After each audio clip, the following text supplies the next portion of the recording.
All right. Good morning and/or good afternoon to everybody who's joining us today. And welcome back to the second day of the 2023 Spring Health and Safety Summit, brought to you by the NORA Oil and Gas Extraction Sector Council. Thanks to those who participated yesterday as either an attendee or as a presenter. It was a really great day and learned a lot of great information. And we're very excited for you to be joining us again today. My name is Bradley King. I'm an industrial hygienist at NIOSH, and similarly to yesterday, I'll be joined by Aaron Mabry of Virginia Tech Transportation Institute and Wesley Fowler of CUD Energy Services for moderating duties of today's sessions. Similar to yesterday, I do need to remind everyone about this disclaimer. The findings and conclusions in these presentations are those of the authors and do not necessarily represent the official position of the Centers for Disease Control and Prevention, the CDC, the National Institute for Occupational Safety and Health, NIOSH, and the NORA Oil and Gas Extraction, or OGE Sector Council. Mention of any company or product does not constitute endorsement by CDC, NIOSH, or the NORA OGE Sector Council. All right, for those of you who attended yesterday, this is going to be a little bit of a repetitive housekeeping, but I just wanted to note that all participants will be kept on mute throughout the duration of the presentations today. If you have a question during a presentation, we're asking you to please only use the Q&A box for questions. That Q&A box is found in the control panel on your screen. There is a chat function, and you can use the chat function for putting in comments or asking for technical issues or technical assistance. But we really do like to have the questions put into the Q&A box. This webinar is being recorded, and there will be a survey that you will be provided at the end of the day today.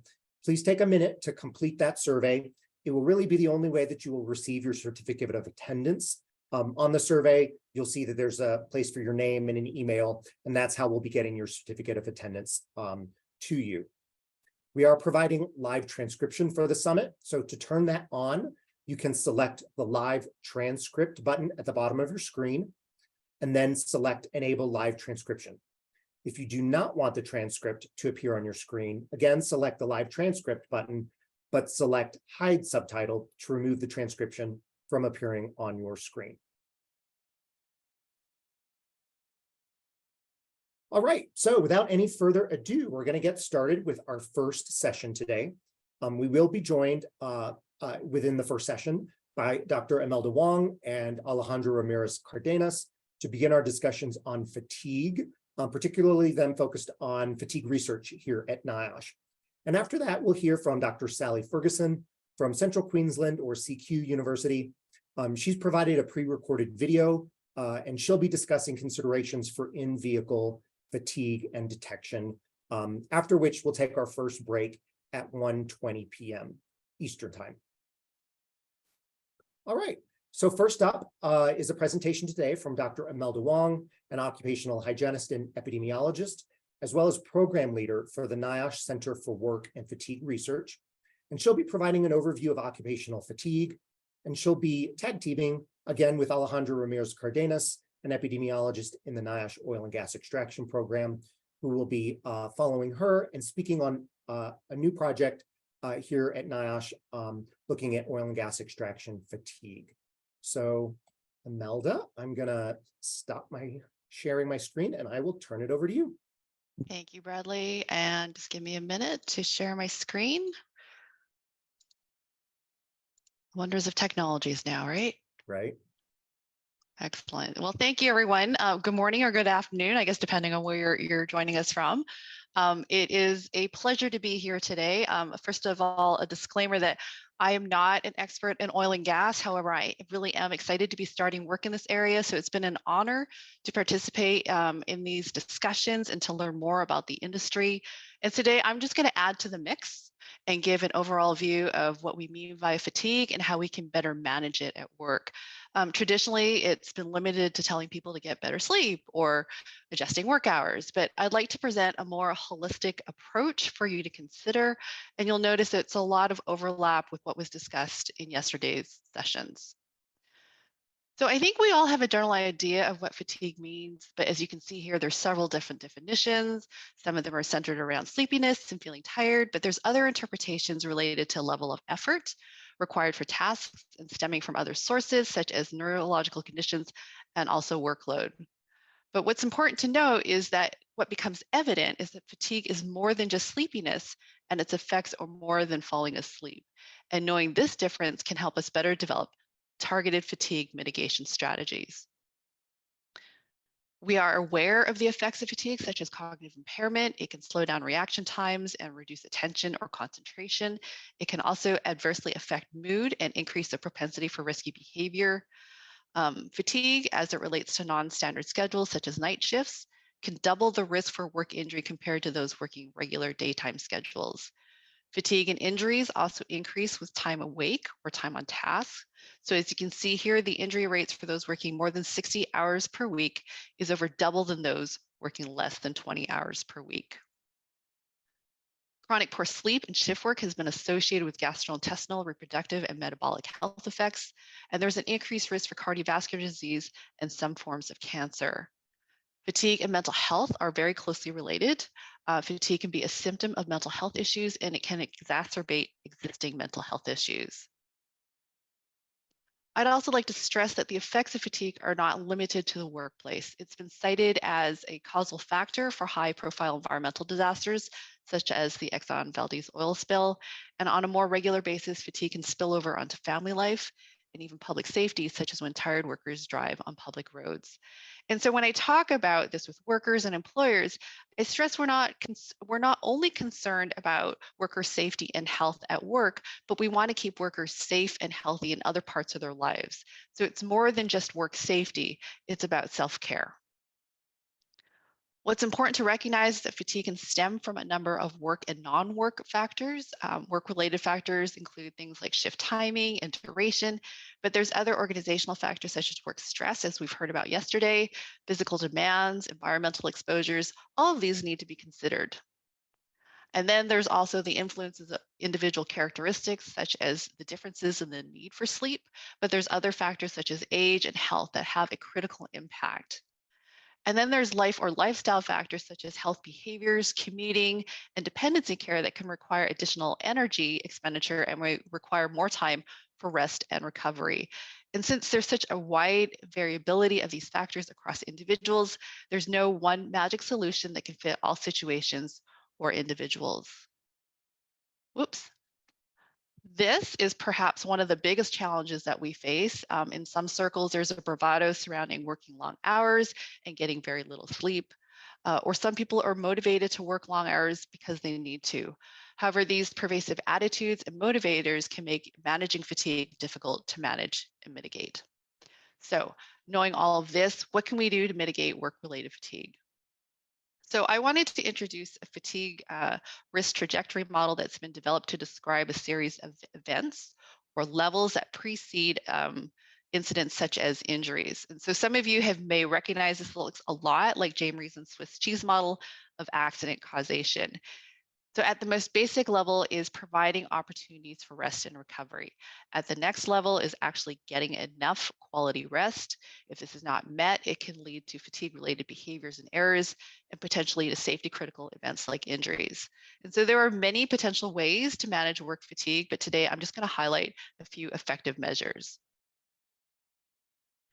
So the traditional approach to managing fatigue is work scheduling, which is not as simple as it sounds. So I'm going to spend a little bit of time talking about this.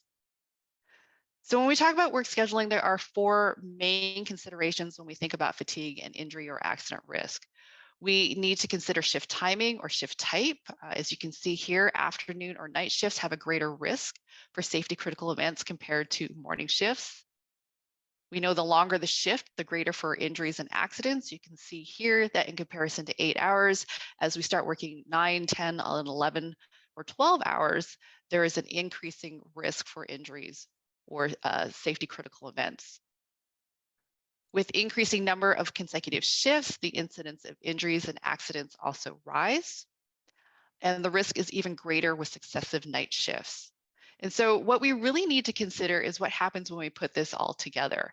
And so this is a 48-hour work week that's broken down into 8-hour shifts over 6 days. You can see here night shifts have a greater risk than day shifts, as we've seen before.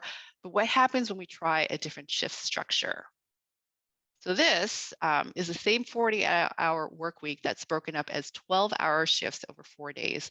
And we see that the risks are relatively higher, with the highest risk during night shifts. So how can we structure shift schedules that can have a significant impact on worker health and safety? So the main point here is there was a lot of information, but the main point is that work scheduling is unique to every organization, and it's more than just limiting hours of work. Shift type and length and number of successive shifts are also very important.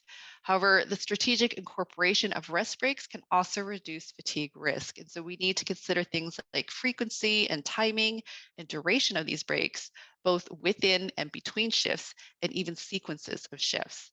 And so you can see here, there's recommendations from prior studies that say short, frequent breaks up to 30 minutes may be more protective than fewer, longer breaks. In general, at least 2 consecutive days of recovery between shifts can offset most work-related fatigue. However, we also need to consider the nature of work. Tasks that are physically or mentally demanding in the heat or is monotonous may require more time for recovery. Um, I'd also like to stress that special considerations may be needed for night shift workers. Sleep during the daytime is less effective or less recuperative than sleep during night shifts. So if you're working nights, you may need more recovery to get quality sleep than if you're working a daytime schedule. There are many more recommendations about work scheduling, including shift rotation that's mentioned in the articles on the bottom of the slide. But the key message here is that work scheduling requires a comprehensive approach and not just focusing on 1 or 2 components. So after providing opportunities for rest, how can you encourage workers to utilize this time to obtain adequate amounts of quality rest? And so one suggested approach is to provide training and education. So what works? Although there's a limited scientific evidence, a few common findings emerged when we did a systematic review. We found that education and training that is tailored for the audience is generally better received and adopted. So here is an example of our NIOSH fatigue prevention training for pilots that was developed in consultation with Alaskan pilots and also features Alaskan pilots in the videos, which has made this a lot more relatable when users see their buddies that they work with on a daily basis or locations that they're familiar with. And this encourages adoption of healthier behaviors. Education where information is learned and applied by creating personal goals is a successful formula for voluntary long-term sustainable change. We also found that one-time lectures or training are just not effective. Short lessons, and this could be informal discussions such as safety talks over the long term, give people time to adjust or digest small bits of information and adopt small changes over time. And oftentimes we think of education for workers, but we also need to consider implementation of organizational strategies. So training for employers and managers may also be helpful. So as we move along the fatigue risk trajectory, we reach levels 3 and 4, which relate to fatigue-related behaviors and errors. And one way of reducing these risks are to use methods to measure and evaluate. So there are many different ways to measure fatigue. We commonly use surveys in our research. There are biomathematical models based on work schedules that can predict times of high fatigue risk. And more recently, there's been a whole flood of commercially available technologies that predict fitness for duty or give some sort of real-time feedback on task performance, such as driving, or even physiological measures like eyelid droop or blink rate. However, these technologies have been primarily developed for the transportation industry and may not be applicable for all work environments. So currently, we have several NIOSH projects assessing technology effectiveness across different job tasks and work environments. So how can we make these work? The key here is that trust really needs to be built, and it starts at leadership and needs to involve collaboration with management, health and safety professionals, and workers. Involving workers in the early stages of the discussion builds trust and ensures whatever is chosen will work within the regular workflow and job tasks. It also helps to reassure that measurement will not be used for disciplinary actions to increase user acceptability. With a highly motivated group of workers, a graduated approach to fatigue management can be applied. So for example, depending on the frequency and severity of, say, readings from a fatigue detection technology, actions could range from retesting for fatigue risk. It could have been some sort of mechanical error, assigning the worker to alternative duties, or providing more frequent rest breaks. And really, at the very end of the scale is not authorizing work to continue. And since I've mentioned technologies, I need to stress that we do not recommend using fatigue detection technologies as a primary or sole method of managing work-related fatigue. And so we have lots of tips on our Center for Work and Fatigue Research website, such as science blogs, and this is an infographic stemming from one of those blogs. So at the last level of the fatigue risk trajectory are fatigue-related incidents. So when we get to this stage, is there really anything we can do to reduce the risk for a safety critical event? Absolutely. Fatigue risk management systems have been identified as a long-term sustainable strategy to address or reduce the risk of future safety critical events like work injuries.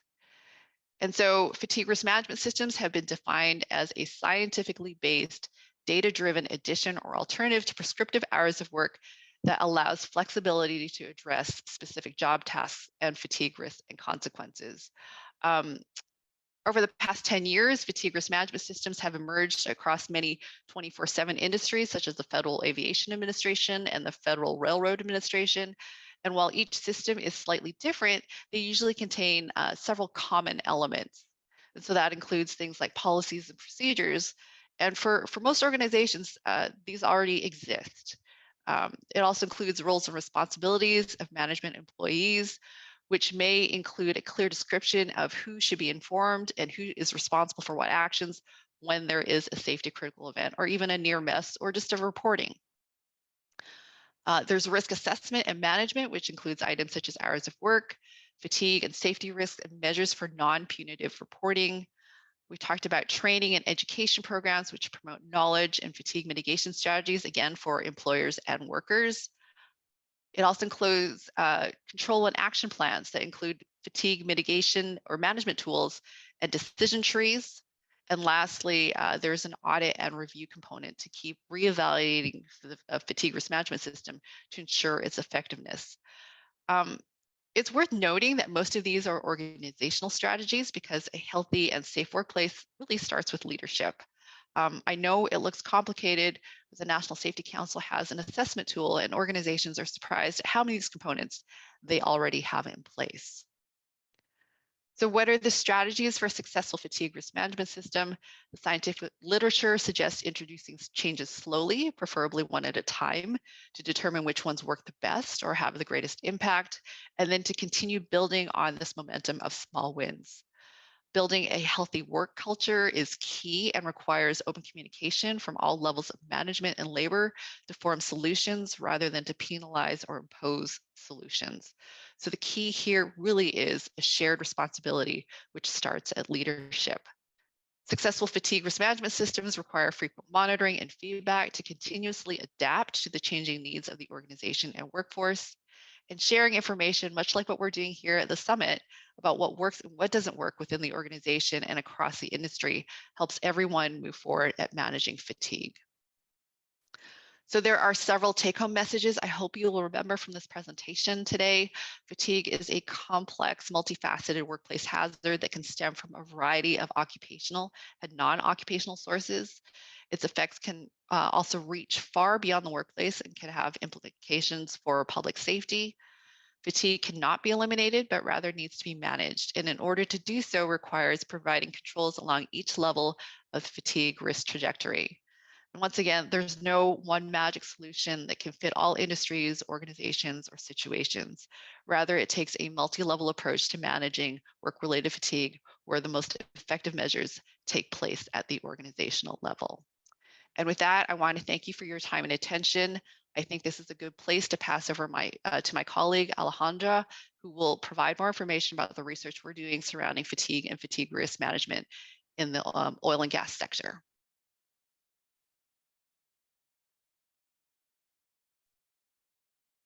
Thank you, Melda. Give me 1 second to share my screen.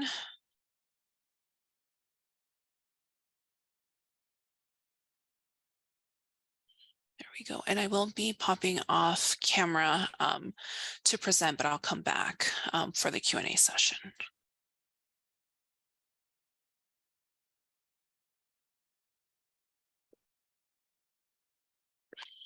Great. Thanks, Imelda. So now that we have an understanding of work-related fatigue, I'm going to give you an overview of what we know about fatigue in the oil and gas extraction industry and tell you about a project that Imelda and I are leading to better understand fatigue and fatigue management in this workforce. Let's begin by understanding the state of fatigue research in the oil and gas extraction industry. Previous fatigue studies have focused on offshore workers, despite the vast majority of the oil and gas extraction work in the U.S. occurring onshore. Onshore workers have the added burden of long commutes and driving long distances to and between their well sites. Most of the research was conducted on workers in the U.S. or outside of the U.S., particularly in the North Sea area, meaning that worker and work design factors contributing to worker fatigue in the U.S. onshore oil and gas extraction industry are largely unknown. U.S. offshore and remote onshore oil and gas workers often work in swing shifts, usually night shifts for a week and then day shifts for another week or vice versa, while European workers rarely work swing shifts. And then little is known about fatigue risk management mitigation strategies in the oil and gas extraction industry. While FRMS have only been formally implemented in transportation subsectors such as aviation and railroad, U.S. oil and gas companies may already have implemented components of FRMS. Learning if this has been implemented successfully will allow us to share across oil and gas so that other organizations can adopt similar practices. If we think back to Imelda's slide displaying risk factors, we note that oil and gas workers have several. Some of the specific factors that put oil and gas workers at an increased fatigue risk include working long hours, their shift work, those same swing shift we've mentioned, irregular schedules, including overtime work, the physical demands of the job, redundant work activities with the need to stay alert and ready to respond in critical situations, and long commutes. Even within the U.S. oil and gas extraction workforce, work schedules for onshore oil and gas workers can be much more variable than those for offshore workers. Long shifts for an extended period of time are common, such as 12-hour shifts for 14 consecutive days or 12-hour shifts followed by long commute homes. And as mentioned previously, the long commute home and driving long distances to and from and between remote well sites are both added burdens for onshore workers. A recent NIOSH study of 500 U.S. oil and gas workers found that on average, the surveyed workers had a daily round-trip commute time of almost 2 hours, meaning their daily work and commute time is often longer than 14 hours, leaving little time for rest. Motor vehicle crashes are the leading cause of fatalities among oil and gas extraction workers, and falling asleep at the wheel has been identified in crash reports as a contributing factor to the high motor vehicle fatality rate in oil and gas work. And when talking to workers, many have mentioned to us that the most dangerous part of their day is their daily commute.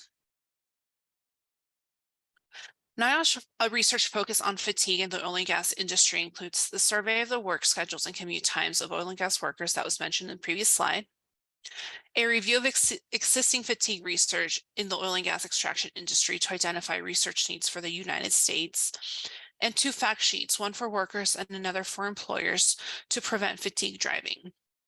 Not shown here is the study that I presented on yesterday, where stimulants were found to be the most common type of substances identified in fatally injured workers, as captured by the NIOSH Fatalities in Oil and Gas database. While that study doesn't make a direct link between fatigue and stimulant use, anecdotally, there's been reports that that is the reason why oil and gas workers are using stimulants.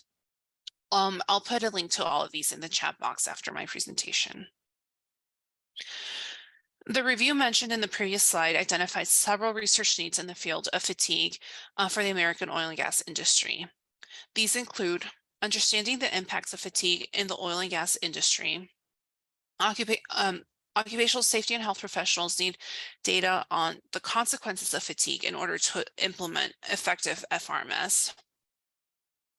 Interactions between occupational and non-occupational risk factors and behaviors needed to be explored.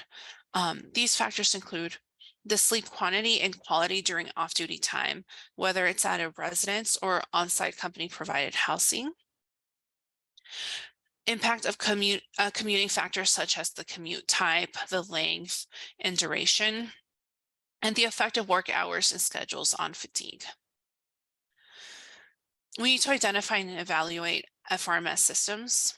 This involves characterizing successful implementation of FRMS, as well as barriers to implementing these systems. Assessing the effectiveness of fatigue detection technology. Increasing the diffusion of FRMS information to smaller companies. We need to identify the best ways to reach small companies in order to engage them in testing the effectiveness of strategies such as education, policy, and technology. The NIOSH study assessing fatigue and fatigue management in U.S. onshore oil and gas extraction workers aims to address some of these research needs. This project is led by me and Imelda, who you just heard from.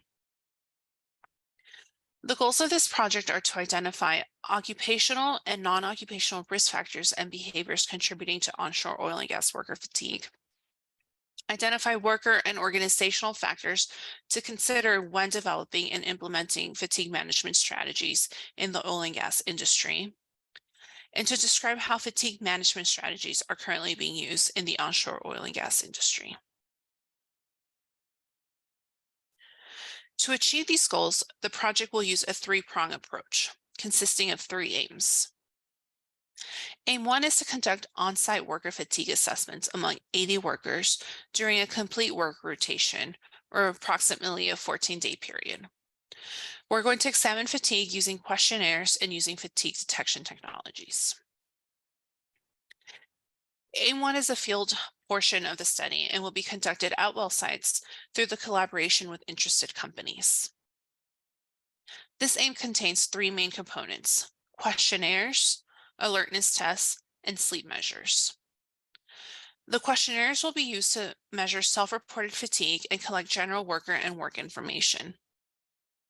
There will be a one-time questionnaire that takes approximately 15 minutes to complete, asking about demographic information, occupation information, general health, normal working hours, average commute times, home life, physical sleeping environment, and typical sleep quality.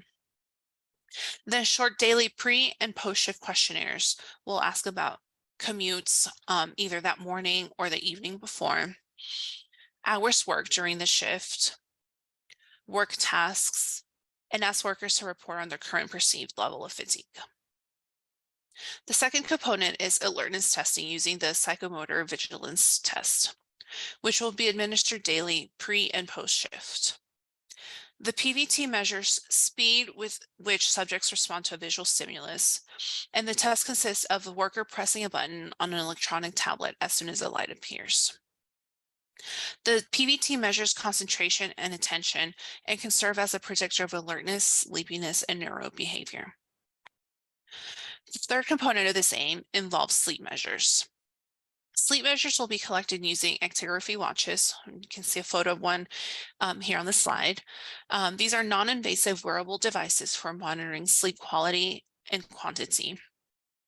These work similarly to an Apple Watch or a Fitbit to collect information on sleep-wake cycles. The main difference between Apple Watches and Fitbits to actigraphy watches is that these have been developed for research purposes, and the only information available to the worker is the time. And workers will be asked to wear the watch continuously to sleep and during their workday, and during the workday only if it's deemed safe by their employer.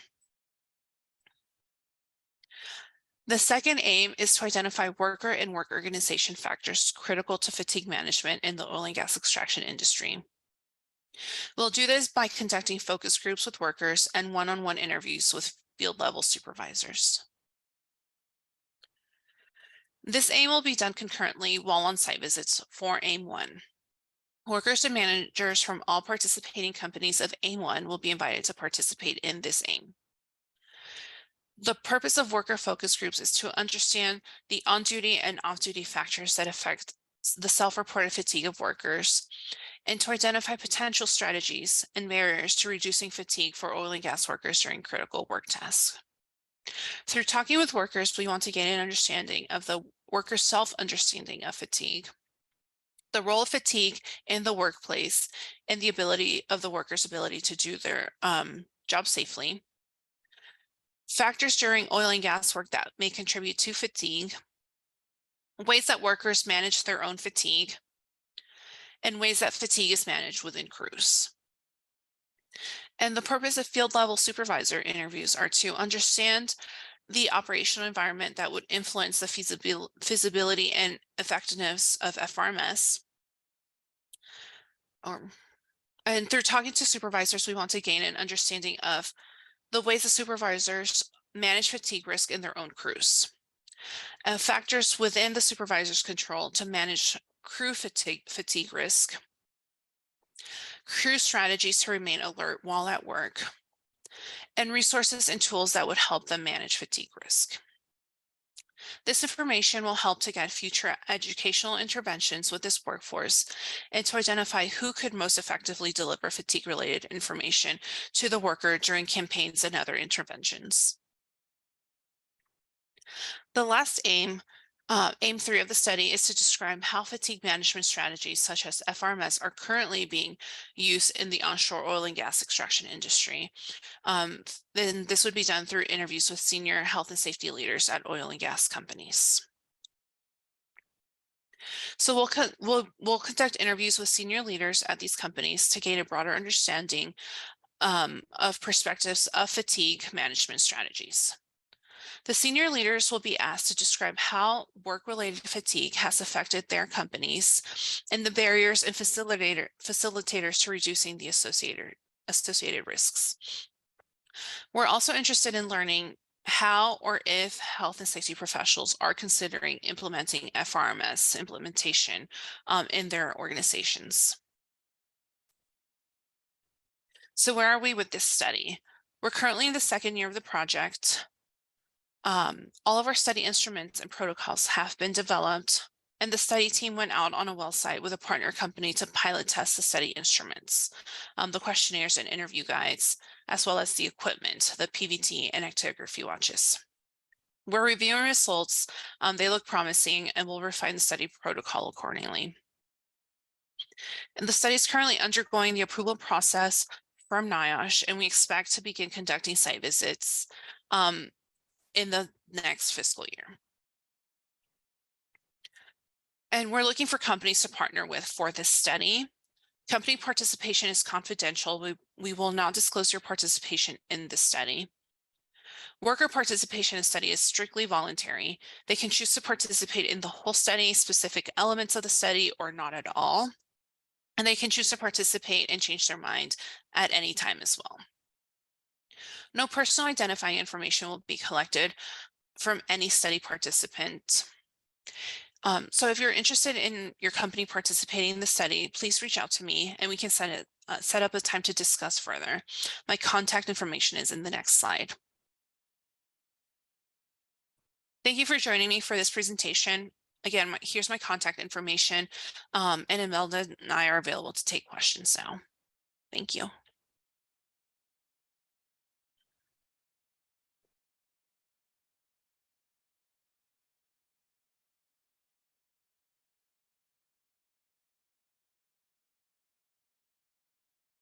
Trying to figure out how to stop sharing.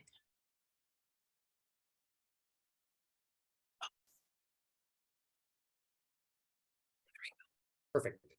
Thank you, Alejandra. Thank you, Imelda, for a couple of great presentations. A lot of interesting information, great overview. And, I know speaking for myself and my other colleagues at NIOSH, we're really excited about the initiation of this fatigue research project that Alejandra just described. I know I have a few questions. We have about 15 minutes for questions, so plenty of time to get through several that have been coming in as well. The first that came to mind, Alejandra, was you talked about these long work stretches of time and long shift work. particularly in the oil and gas industry, there may be some financial incentives for workers to work long hours and particularly extended overtime hours and things like that. Is there anything that we can do to encourage workers, not to put themselves at risk for greater, risks of fatigue hazard by pursuing a lot of that kind of extended overtime? Thanks, Bradley. Thanks for the question. That's something that we're also trying to understand through the study. There are ways to encourage workers to not accumulate that extended overtime. However, in implementing fatigue risk management, we're also cognizant of, this is the worker's livelihood and this is how they make a living. So we're not trying to prevent workers from earning their money and their livelihood. We want them to continue working in a safe manner to where we're reducing the fatigue risk, the risk of incidents due to fatigue in their workday. Imelda, would you like to add to that? Absolutely. Thank you. Great question. This is something that I hear a lot from other industries as well. It's always a motivator for workers to work long hours for the pay. However, I think it comes down to the messaging, and I think everybody wants to remain safe and healthy, not only at work, but in other aspects of their lives. We heard some great feedback from yesterday's presentations. I'm going to defer back to Jason and Fran about how important their families are to them and what they do outside of work. And so when we talk about fatigue and managing fatigue in the workplace, we try to make it a bigger bubble, not just keeping you safe at work, but we want you to return home to your family and be a productive member of society and do the things that you enjoy. And so I think it comes down to that softer messaging. Again, if we find you're too fatigued, you're going to stop working, but let's think about you as a whole person and not just you as a worker in the workplace. Yeah. Okay. Couple questions that have come in about the technology, and I think this was something that you mentioned, Imelda, that we just want to get a little bit of clarification on. There was a comment about what's the reason for not recommending technology to monitor fatigue. So can you just respond to that? Yeah, thank you for the opportunity. I saw that question as well, and I just wanted to clarify. I'm not saying that we're not recommending using fatigue detection technologies. What I am saying is that we should not use it as the only method of managing or monitoring fatigue, and it should not be the primary source of managing fatigue. There are several studies that have shown that it is very helpful as part of a supplementary tool in an entire fatigue risk management system, but just to use it with caution and recognize that users might not be receptive to using these in the workplace, or some of them are not validated. So do your homework, know your workplace, know your workers. It can be a very useful tool. Okay. Looking through some of these other questions, I kind of want to keep on this technology, theme.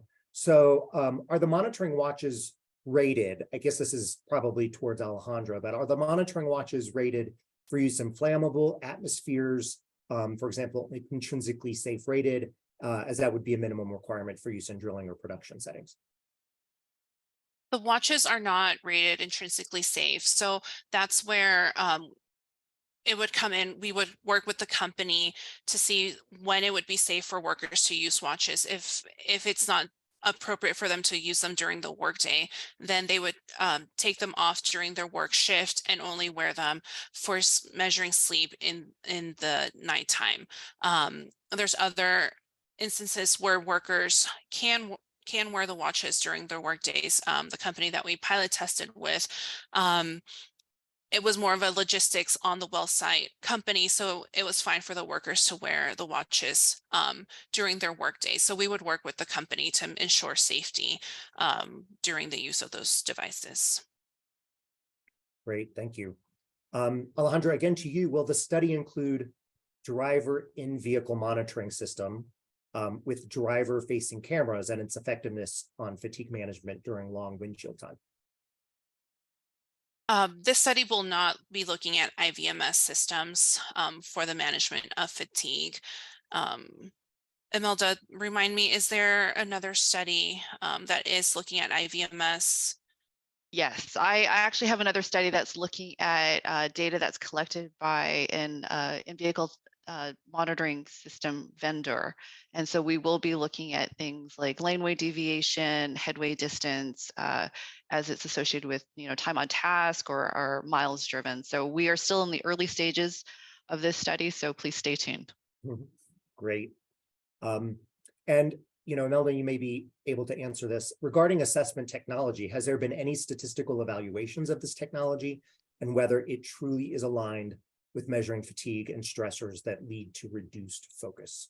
Great question. As you saw, fatigue is not an easy thing to pinpoint down. So there's a lot of different indicators. There's things like head nod, eyelid droop, eyelid blink, driver behavior, as I had mentioned before. As for validation, there's been very few scientific validations. It seems like a lot of the validation studies that are done within the vendor parameters and our proprietary information. So again, I would caution whatever you choose to ask lots of questions about the vendor and the validation and where they've used it to ensure that it will work for your organization under your conditions. Sounds good. Okay, some other questions. What are the organizational factors affecting fatigue management? Great question. So when I talk about organizational factors, just things like what's happened in the organization. So what can we as the managers and leaders in these organizations do? So things like how you schedule tasks, rest breaks, if workers are working under heat, are there more rest breaks allowed? Is it physically or mentally demanding? Do we account for long commutes to and from sites? All the things that the organization can control itself. And all that really has a large impact as we think about the hierarchy of controls. A lot of the top measures are really the organizational measures. Got it. Okay. When reviewing the difference between a day/night incident rate for a 12-hour work period, was it also compared to a 12 to 12 timeframe work shift as opposed to a definitive day-night, for example, 6 to 6? I've been racking my brain to try to remember what that study looks like. And I think, please reach out to me. I need to dig back into that study. I don't really want to answer definitively right now until I take a look at that study, but I will drop in my contact information if you want to reach out for further questions. Yeah, great. That was from Darren Houston. So Darren, please feel free to reach out to Imelda for more information on that.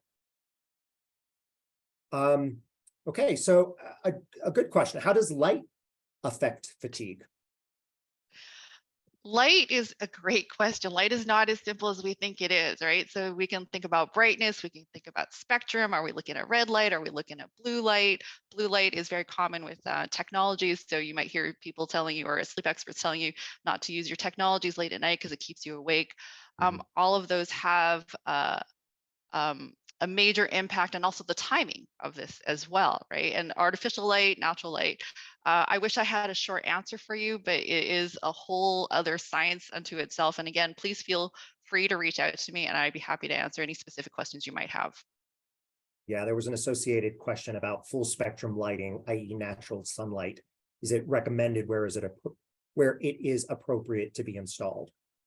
So I don't know if that's kind of wrapped up in the answer that you gave, or if you wanted to provide them more information on that.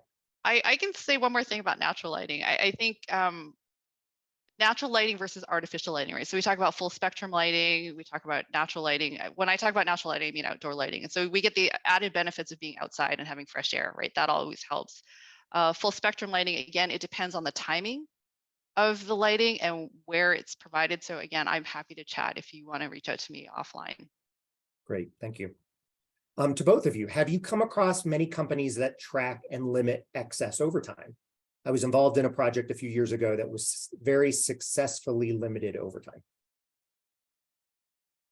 I am currently involved with a company right now that is tracking and limiting overtime. They have a very strong union presence. And again, this comes down to how are they presenting this to the worker environment? They are getting a lot of pushback. And I've been trying to work with them to develop a softer message again, not cutting off people's livelihood, but thinking about them as a whole person and not just a worker within this entity. Great. Alejandra, I don't know did you have any comment on that? If you've come on across anything? Not across the oil and gas industry.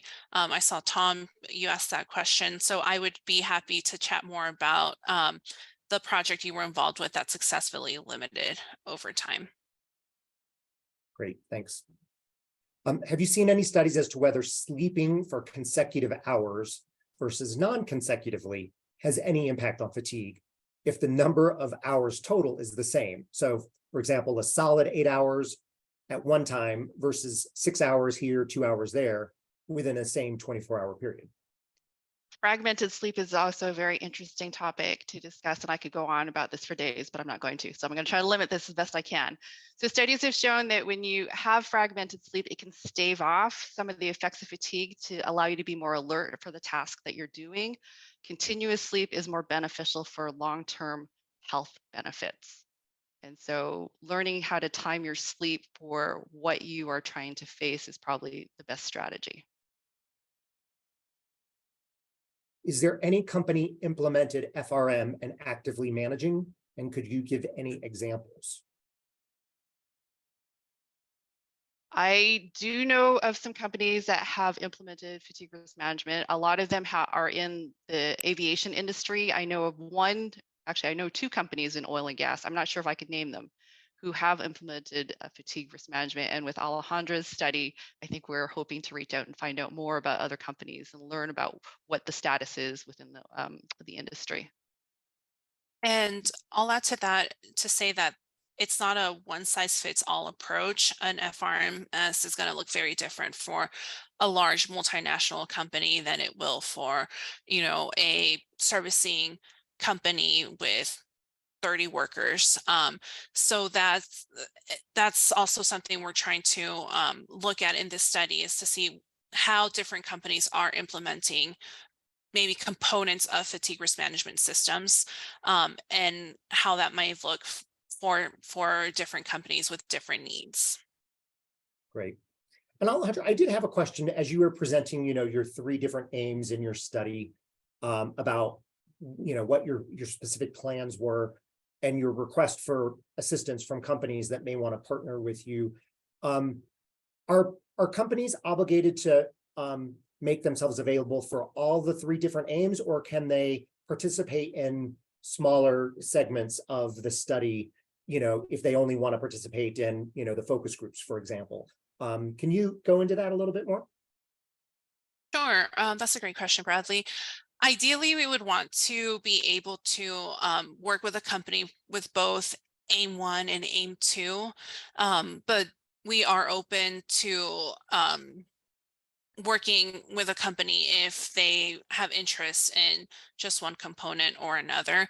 And also, as a reminder, workers can choose to participate in one section. They may say, I only want to take the baseline questionnaire and do the PVT tests, and I don't want anything to do with the actigraphy watch or anything else. So, or they can decide to do the actigraphy watch and then decide, you know what, I don't want to do this portion of the study, and then 2 days in change their mind. So there's a lot of flexibility, and everything's completely voluntary. Great. And I'll also add that for companies that participate, we would provide an aggregate report of their results. So this will help the company have a snapshot view of what their company's fatigue status, I guess, kind of looks like, so to help them manage and know where they may need to implement an intervention, or so we can work with them that way as well. Yeah, I think that's a great benefit for companies, participating in this study. So thanks for mentioning that. Just 1 or 2 more questions. Can you comment on if general workplace exposures have any influence on fatigue, either in your research or from what you've heard elsewhere? Yeah, that's a broad question. There's lots of different things. We talked about heat, there's cold, there's noise, there's some chemicals, although I'm not well versed in that area. All of this can lead to fatigue. Okay. A question, lane assist systems are common now in passenger cars and trucks. Is that true for passenger vans that might be used for carpooling in the oil and gas industry? Or any information related to that kind of technology in vehicles? I'm not an expert in oil and gas, and I've only seen a couple of the carpooling vehicles, and I can't recall seeing any from the sites that I was on. Alejandra, do you have anything that you wanted to add to that? I'm not sure about the van carpooling. Many times these companies might also contract that out to a transportation company, so it can definitely vary. Okay, But this could be a result that we find in our study, so stay tuned. right. We're going to get one more question. Has the group integrated measuring pro-inflammatory markers like interleukins or RF with fatigue or risk of fatigue? So, interesting question. This brings me way back to my doctoral dissertation, so thank you for that question. I actually did look at shift work and stress and its effect on cortisol and alpha amylase. So I'm happy to share that with you if you want to reach out to me. Great. Oh, and heart rate variability and also endothelial functioning. Awesome. Well, there are a few more open questions in the Q&A. So Imelda, Alejandra, I invite you to take a look at those. If you want to type your answers in or comment on those, please do so. But I just wanted to say thanks to both of you, really great information. And Alejandra, we all look forward to, hopefully working together with the industry on this project and getting some really great information that can be shared with the rest of the industry. So thanks to you both, and we'll be moving on to our next presentation now.